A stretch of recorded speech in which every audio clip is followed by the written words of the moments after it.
നമ്മുടെ അടുത്ത ടോപ്പിക് ഇതാണ്, circular current loop as magnetic dipole. Interesting ആയിട്ടുള്ളൊരു ടോപ്പിക്കാണ്. നമ്മുടെ കയ്യിൽ ഒരു സർക്കുലർ കറൻറ്റ് ക്യാരിയിങ് ലൂപ്പ് ഉണ്ടെന്ന് വിചാരിക്കാം. ഞാനിപ്പോൾ ഏകദേശം ഇങ്ങനെയാണ് എടുക്കുന്നത്. എൻ്റെ കൈ കൊണ്ട് ഞാൻ എയറിൽ വരയ്ക്കാം. ഇങ്ങനെയാണ് ഒരു കറൻറ്റ് ലൂപ്പ് എടുക്കുന്നത്. എന്നെ സംബന്ധിച്ചിടത്തോളം ഞാൻ നോക്കുമ്പോൾ കറൻറ്റ് പോകുന്നത് ക്ലോക്ക് വൈസ് ആയിട്ടാണ്. അങ്ങനെയെങ്കിൽ എനിക്ക് കാണുന്ന ഭാഗം സൗത്ത് പോൾ ആയിട്ടാണ് ഉണ്ടാവുക. നേരെ അപ്പുറത്തെ ഭാഗം നോർത്ത് പോളുമായിരിക്കും. ഞാനൊരു സർക്കുലർ കറൻറ്റ് ക്യാരിയിങ് ലൂപ്പ് നോക്കൂ. ഇതാണ് ഇപ്പോൾ നമ്മുടെ കയ്യിലുള്ള ഒരു സർക്കുലർ റിംഗ് എന്ന് വിചാരിക്കുക. ഒരു മെറ്റൽ റിംഗ് ആണെന്ന് വിചാരിക്കുക. അതിൻ്റെ ഉള്ളിൽ കൂടെ കറൻറ്റും പോകുന്നുണ്ട്. ക്ലോക്ക് വൈസ് ആയിട്ടാണ് കറൻറ്റ് പോകുന്നതെന്ന് നമ്മൾ വിചാരിക്കുന്നു. അങ്ങനെയാണെങ്കിൽ നമ്മൾ കാണുന്ന ഈ റിങ്ങിൻ്റെ നമ്മൾ കാണുന്ന ഭാഗം ഏത് പോളായിരിക്കും? സൗത്ത് പോളായിരിക്കും. ഇതേ രീതിയിൽ സൗത്ത് പോളായിരിക്കും. ആ റിങ്ങിൻ്റെ നമ്മൾ കാണാത്ത നേരെ ഓപ്പോസിറ്റുള്ള ഭാഗം നോർത്ത് പോളുമായിരിക്കും. നിങ്ങളൊന്ന് ആലോചിച്ച് നോക്കൂ. ഒരു റിങ്ങിൽ കൂടി, ഒരു സർക്കുലർ റിങ്ങിൽ കൂടി നമ്മൾ കറൻറ്റ് കടത്തി വിട്ട് കഴിഞ്ഞാൽ ആ സർക്കുലർ റിങ്ങിൽ ഒരു നോർത്ത് പോളും ഒരു സൗത്ത് പോളും ജനറേറ്റ് ചെയ്യുന്നു. നോർത്ത് പോളും സൗത്ത് പോളും വളരെ ചെറിയൊരു ഡിസ്റ്റൻസിലാണ് അവർ സെപ്പറേറ്റ് ആയിരിക്കുന്നത്. അതായത് ഒരു നോർത്ത് പോളും ഒരു സൗത്ത് പോളും ഉള്ള ഒരു കറൻറ്റ് ക്യാരിയിങ് സർക്കുലർ റിങ്ങിന് വേണമെങ്കിൽ ഒരു മാഗ്നറ്റിക് ഡൈപോൾ ആയിട്ട് ആക്ട് ചെയ്യാനായി സാധിക്കും. കറൻറ്റ് ക്യാരിയിങ് സർക്കുലർ റിങ്ങാണ്. ക്ലോക്ക് വൈസ് ആയിട്ടാണ് നമുക്ക് തോന്നുന്നത്. അതുകൊണ്ട് തന്നെ ആ ഭാഗം സൗത്ത് പോളാണ്. നേരെ ഓപ്പോസിറ്റുള്ള ഭാഗം നോർത്ത് പോളായിരിക്കും. നോർത്ത് പോളും സൗത്ത് പോളും ചെറിയൊരു ഡിസ്റ്റൻസിൽ സെപ്പറേറ്റ് ചെയ്തിരിക്കുന്നു. അതുകൊണ്ട് കറൻറ്റ് ക്യാരിയിങ് സർക്കുലർ ലൂപ്പിന് വേണമെങ്കിൽ എന്തായിട്ട് ആക്ട് ചെയ്യാം? ഒരു മാഗ്നറ്റിക് ഡൈപോൾ ആയിട്ട് ആക്ട് ചെയ്യാം. അതിനൊരു മാഗ്നറ്റിക് ഡൈപോൾ മൊമെൻറ്റും ഉണ്ടായിരിക്കും. M = I × A. I എന്ന് പറഞ്ഞു കഴിഞ്ഞാൽ ഇതിൻ്റെ ഉള്ളിൽ കൂടെ പോകുന്ന കറണ്ട്. എഴുതാൻ ഞാൻ ബോർഡിൽ magnetic dipole moment M = I × A ആയിരിക്കും.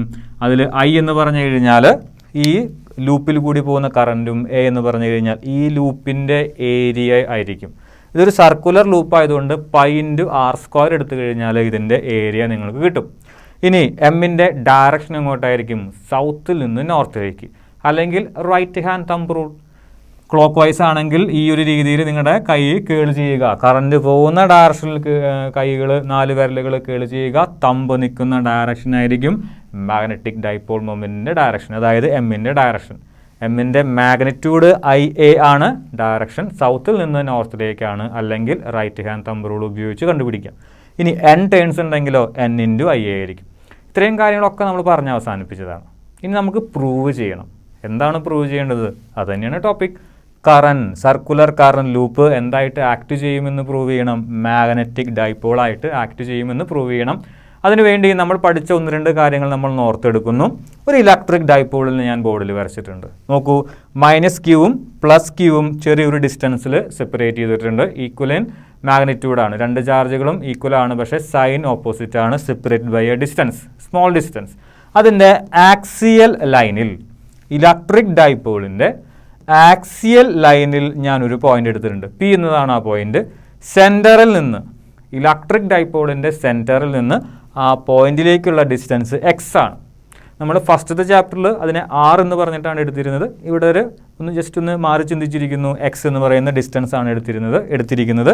അങ്ങനെയാണെങ്കിൽ P എന്ന് പറയുന്ന പോയിന്റിലെ ഇലക്ട്രിക് ഫീൽഡ് ഇൻറ്റൻസിറ്റി ശ്രദ്ധിക്കണം. P എന്ന് പറയുന്ന പോയിന്റ് ഇലക്ട്രിക് ഡൈപോളിൻ്റെ ആക്സിസിലാണ്. ആക്സിയൽ പോയിന്റിൽ ഉള്ള ഇലക്ട്രിക് ഫീൽഡ് ഇൻറ്റൻസിറ്റി ഇക്വേഷൻ നമ്മൾ പഠിച്ചതാണ്, ഡെറിവേഷനും പഠിച്ചതാണ്. 1/4πε0 2p/x³. നമ്മൾ ഫസ്റ്റത്തെ ചാപ്റ്ററിൽ പറഞ്ഞിരുന്നപ്പോൾ എക്സിന് പകരം 6 ആണ് എടുത്തിരുന്നത്. അത്രയും വ്യത്യാസമുള്ളൂ. ഇവിടെ നമ്മൾ x എടുക്കുന്നു. EP = 1/4πε0 2p/x³. ഇതാണ് ഒരു ഇലക്ട്രിക് ഡൈപോളിൻ്റെ ആക്സിയൽ ലൈനിൽ ഒരു പോയിന്റ് എടുത്ത് ആ പോയിന്റിലുള്ള ഇലക്ട്രിക് ഫീൽഡ് ഇൻറ്റൻസിറ്റി. ആ പോയിന്റ് x ഡിസ്റ്റൻസ് അകലെയാണ്. ആ പോയിന്റിലെ ഇലക്ട്രിക് ഫീൽഡ് ഇൻറ്റൻസിറ്റി = 1/4πε0 2p/x³ ആണ്. ഇനി നെഗറ്റീവ് ചാർജിന് പകരം ഞാൻ സൗത്ത് പോൾ എടുത്തു. പോസിറ്റീവ് ചാർജിന് പകരം ഞാൻ നോർത്ത് പോൾ എടുത്തു. ഇതൊരു മാഗ്നറ്റാണ്. മാഗ്നറ്റിക് ഡൈപോളും കൂടിയാണ്. മാഗ്നറ്റിക് ഡൈപോളിൻ്റെ ആക്സിയൽ ലൈനിൽ ഞാനൊരു പോയിന്റ് എടുത്തിരിക്കുന്നു. മാഗ്നറ്റിക് ഡൈപോളിൻ്റെ സെൻറ്ററാണ് O. ഓയിൽ നിന്ന് എക്സ് ഡിസ്റ്റൻസ് അകലെയാണ് എന്ത് പോയിന്റ് പി. അങ്ങനെയെങ്കിൽ ഇലക്ട്രിക് ഡൈപോളിൻ്റെ ആക്സിയൽ ലൈനിലുള്ള ഇലക്ട്രിക് ഫീൽഡ് 1/4πε0 ഇൻറ്റു 2p/x³ ആണെങ്കിൽ മാഗ്നറ്റിക് ഡൈപോളിൻ്റെ ആക്സിയൽ ലൈനിൽ ഒരു പോയിന്റ് എടുത്തിരിക്കുന്നു, എക്സ് ഡിസ്റ്റൻസ് അകലെയാണ് പോയിന്റ്. ആ പോയിന്റ് പിയിലുള്ള മാഗ്നറ്റിക് ഫീൽഡ് μ0/4π, അതായത് ഇലക്ട്രോസ്റ്റാറ്റിക്സിലെ 1/4πε0ക്ക് പകരം ഞാൻ മാഗ്നറ്റിസത്തിലെ μ0/4π സബ്സ്റ്റിറ്റ്യൂട്ട് ചെയ്തു. 2 രണ്ട് കേസിലും സെയിം ആണ്. ഇലക്ട്രോസ്റ്റാറ്റിക്സിലും മാഗ്നറ്റിക്സിലും 2 എപ്പോഴും 2 തന്നെയാണ്. പി ഇലക്ട്രിക് ഡൈപോൾ മൊമെൻറ്റ്, ഇവിടെ M magnetic dipole moment. Distance രണ്ട് കേസിലും സെയിം തന്നെയാണ്. അതായത് ഞാൻ ഇത്രയേ ഉദ്ദേശിച്ചുള്ളൂ, ഇലക്ട്രോസ്റ്റാറ്റിക്സിൽ E P equal to 1/4πε0 2p/x³ ആണെങ്കിൽ മാഗ്നറ്റിസത്തിൽ മാഗ്നറ്റിക് ഡൈപോളിൻ്റെ കേസിൽ മാഗ്നറ്റിക് ഫീൽഡ്, ഇവിടെ ഇലക്ട്രിക് ഫീൽഡ്, ഇവിടെ magnetic field. Magnetic field is equal to μ0/4π 2m/x³ ആയിരിക്കും. അതായത് ഇതൊരു മാഗ്നറ്റിക് ഡൈപോള് ആണെങ്കിൽ അതിൻ്റെ ആക്സിയൽ ലൈനിൽ ഒരു പോയിന്റ് എടുത്തു കഴിഞ്ഞാൽ ആ പോയിന്റിലെ മാഗ്നറ്റിക് ഫീൽഡ് μ0/4π 2m/x³ ആയിരിക്കും. ഇനി നമ്മൾ നമ്മുടെ വിഷയത്തിലേക്ക് കടക്കുകയാണ്. നമുക്ക് ഈ സർക്കുലർ ലൂപ്പ്, ഇതിൻ്റെ ഉള്ളിൽ കൂടെ ഒരു കറണ്ട് പോകുന്നുണ്ട്. ഓക്കെ, ഒരു കറണ്ട് പോകുന്നുണ്ടെന്ന് വിചാരിക്കുക. ഐ എന്ന് പറയുന്ന ഒരു കറണ്ട് പോകുന്നുണ്ട് എന്ന് വിചാരിക്കുക. ഓക്കെ, ഈ സർക്കുലർ റിങ് അല്ലെങ്കിൽ ഈ സർക്കുലർ കറണ്ട് ക്യാരിങ് ലൂപ്പ് എന്താണെന്ന് പ്രൂവ് ചെയ്യണം? ഒരു മാഗ്നറ്റിക് ഡൈപോൾ ആണെന്ന് പ്രൂവ് ചെയ്യണം. അതിനുവേണ്ടി ഞാൻ ചെയ്യാൻ ഉദ്ദേശിക്കുന്നത് ഈ ഒരു റിങ്ങിൻ്റെ ആക്സിയൽ ലൈൻ എടുത്തിരിക്കുന്നു. അതായത് O ആണ് അതിൻ്റെ സെൻറ്റർ. ആ ഓയിൽ കൂടി കടന്നു പോകുന്ന ഒരു ലൈൻ, ആക്സിയൽ ലൈൻ എടുത്തിരിക്കുന്നു. ആ ലൈൻ OP ആണ്. ഇനി P എന്ന് പറയുന്ന പോയിന്റിൽ ഞാൻ ഈ റിങ് കാരണം ഉണ്ടാകുന്ന മാഗ്നറ്റിക് ഫീൽഡ് കണ്ടുപിടിക്കാൻ പോവുകയാണ്. ശ്രദ്ധിക്കൂ, ഇതാണ് നമ്മുടെ റിങ്. ഒരു റിങ്ങാണ്. ഇങ്ങനെയാണ് റിങ് എടുത്തിരിക്കുന്നത്. ആ റിങ്ങിൻ്റെ ആക്സിയൽ ലൈൻ ഇതാണ്. ഈ ലൈനിൻ്റെ P എന്ന് പറയുന്ന പോയിന്റിൽ ഒരു മാഗ്നറ്റിക് ഫീൽഡ് ഉണ്ടാവും. നമ്മൾ ബയോസവാസിലൂടെ ഒരു അപ്ലിക്കേഷൻ നമ്മൾ പഠിച്ചിട്ടുണ്ട്. എന്താണ് ഒരു റിങ്ങിൻ്റെ കറണ്ട് ക്യാരിയിങ് ലൂപ്പിൻ്റെ ആക്സിയൽ ലൈനിൽ എത്രത്തോളം മാഗ്നറ്റിക് ഫീൽഡ് ഉണ്ടാകുമെന്ന് നമ്മൾ പഠിച്ചതാണ്. ഓക്കെ, ഇനി P എന്ന് പറയുന്ന പോയിന്റ് ആക്സിയൽ ലൈനിലാണ്.